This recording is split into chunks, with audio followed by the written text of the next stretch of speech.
Assalamualaikum Ibu, selamat pagi. Perkenalkan, nama saya Ririn Arbainah, mahasiswi dari Universitas Muhammadiyah Banjarmasin. Sebelumnya saya berbicara dengan Ibu siapa? Oh iya, baik Ibu Desi ya Bu ya. Jadi Bu Desi di sini saya akan memberikan konseling kepada Ibu mengenai ASI eksklusif. Karena tadi Ibu mengeluhkan atau bertanya kepada saya Bu ya, bagaimana sih cara untuk memperbanyak ASI seperti itu ya Bu ya.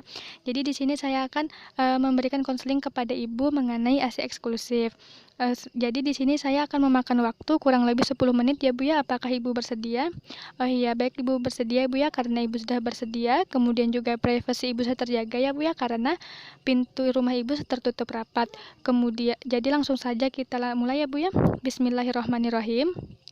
Jadi, sebelumnya apakah Ibu sudah pernah mendengar atau mengetahui mengenai ASI eksklusif?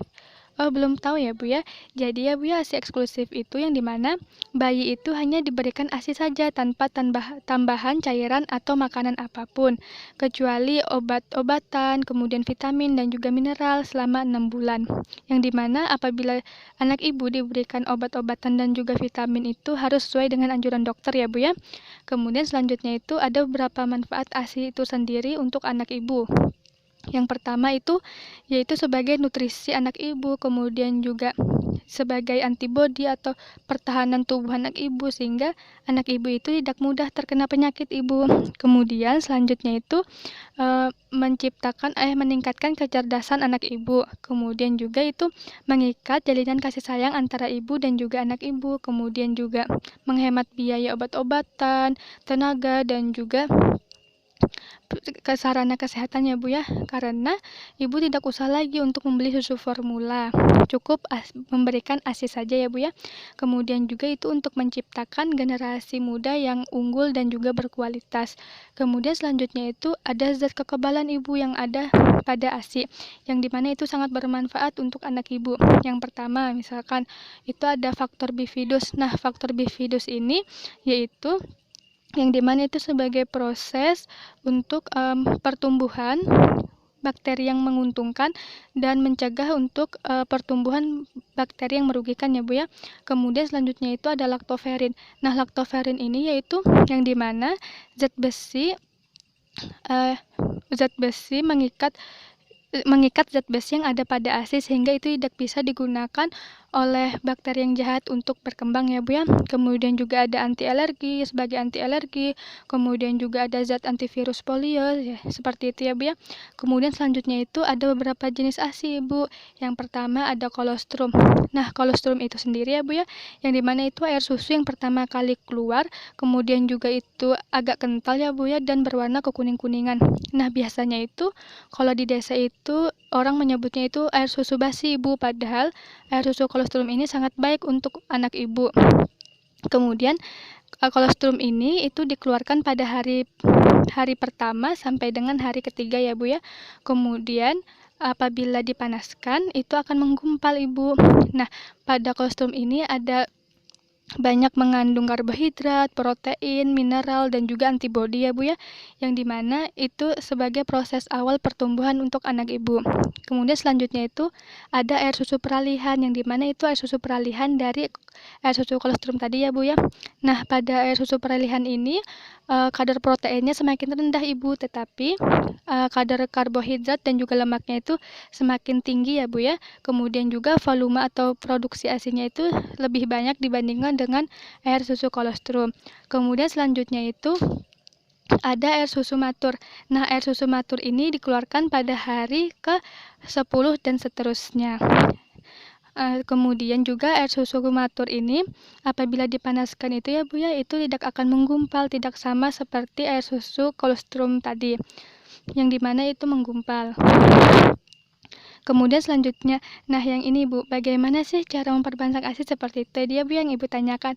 Jadi cara memperbanyak ASI itu yang pertama, Ibu harus memberikan susu kepada anak Ibu itu setiap 2 jam sekali selama 10-15 menit di setiap payudara Ibu ya Bu ya.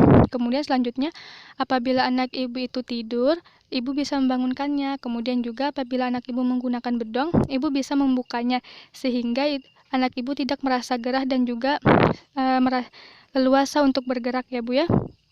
Kemudian saat ibu menyusui anak ibu harus memperhatikan apakah posisi anak ibu sudah benar, yaitu sudah menempel dengan tubuh ibu atau menempel dengan perut ibu atau belum, seperti itu ya Bu ya. Kemudian juga ibu harus memperhatikan menghisap anak ibu apakah sudah menghisap aktif atau belum, seperti itu ya Bu ya. Kemudian selanjutnya itu jangan lupa ibu saat ibu menyusui ibu juga harus minum sehingga itu bisa memperbanyak produksi ASI. Nah, untuk ibu yang menyusui setiap harinya itu kurang lebih 2,5 sampai 3 liter untuk air putih ya Bu ya. Kemudian selanjutnya itu ibu juga jangan lupa untuk istirahat karena apabila ibu kelelahan itu bisa mengganggu produksi ASI ibu.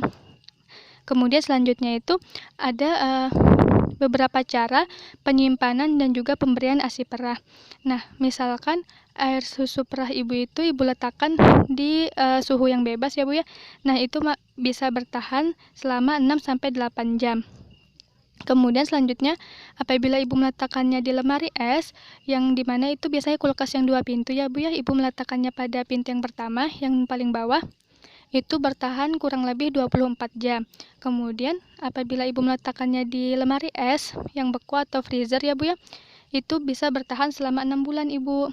Kemudian cara pemberiannya ya Bu ya. Nah, cara pemberiannya itu jangan ibu merebusnya itu atau menghangatkan air susu perah tadi itu yang datang dari kulkas langsung di atas kompor karena itu bisa merusak kualitas air susu itu sendiri.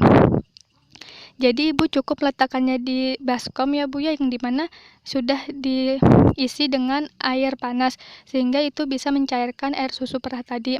Atau bisa juga ibu cukup meletakkannya di suhu kamar ibu untuk menghilangkan rasa dingin yang ada pada air susu tadi. Kemudian juga itu memberinya ibu jangan menggunakan dot ya Bu ya, karena itu anak ibu bisa bingung puting, yang dimana itu anak ibu bisa terbiasa menggunakan dot dan tidak mau lagi untuk menyusu dengan ibu.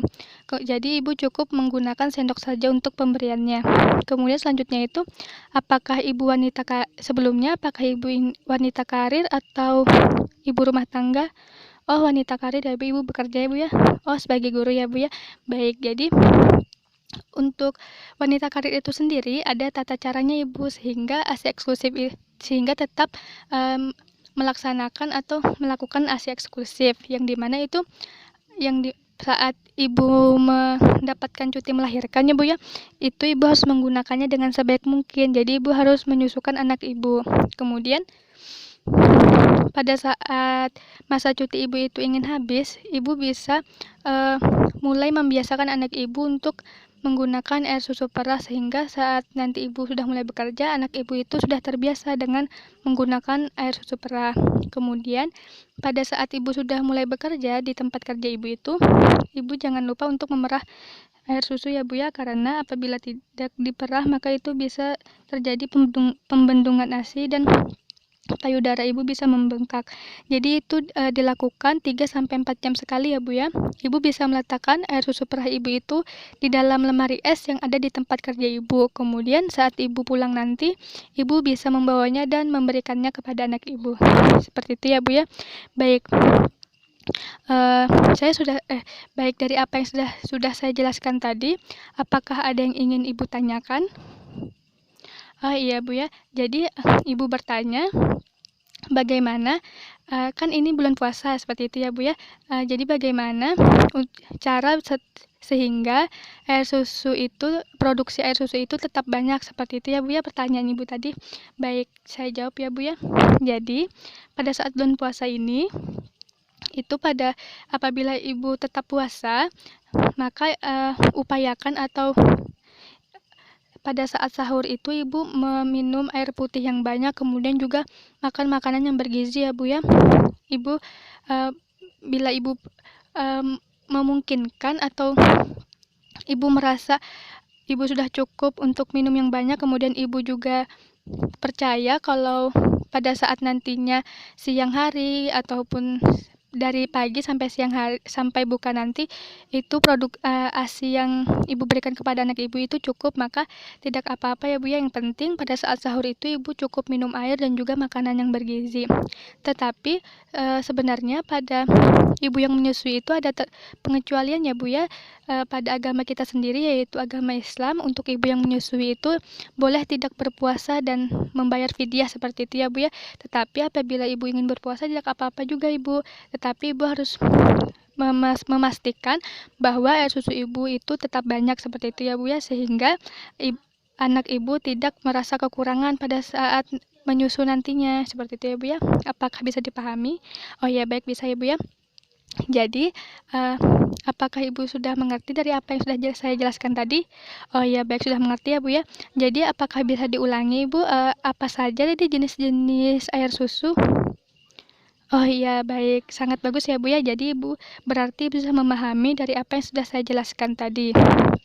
Jadi, saya ingin menyimpulkan ya Bu ya, yang pertama yaitu tadi ada beberapa manfaat air susu itu sendiri ya Bu ya, yaitu sebagai nutrisi, kemudian antibodi anak ibu, kemudian meningkatkan kecerdasan anak ibu, dan juga untuk menghemat biaya ya Bu ya.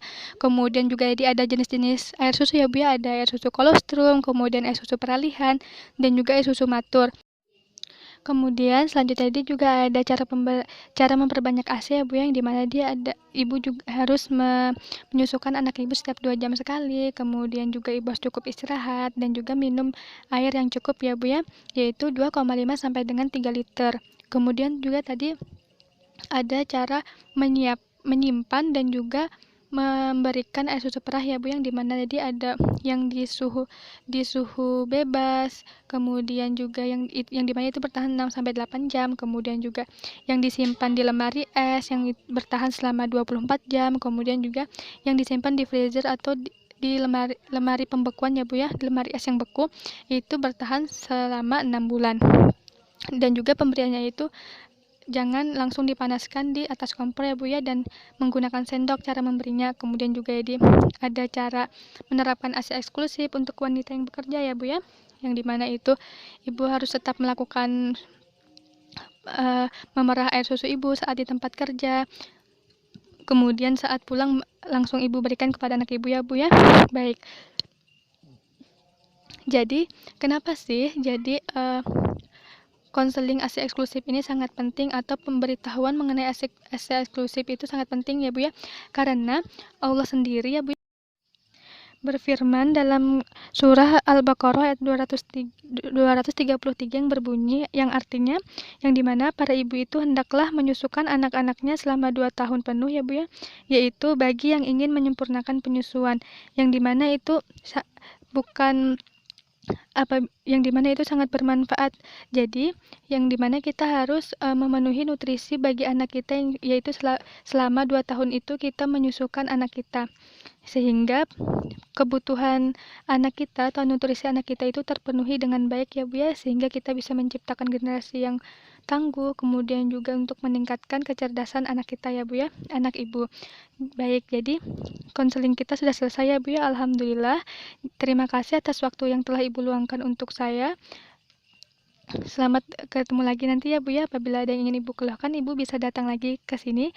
Terima kasih atas waktunya sekali lagi. Assalamualaikum warahmatullahi wabarakatuh.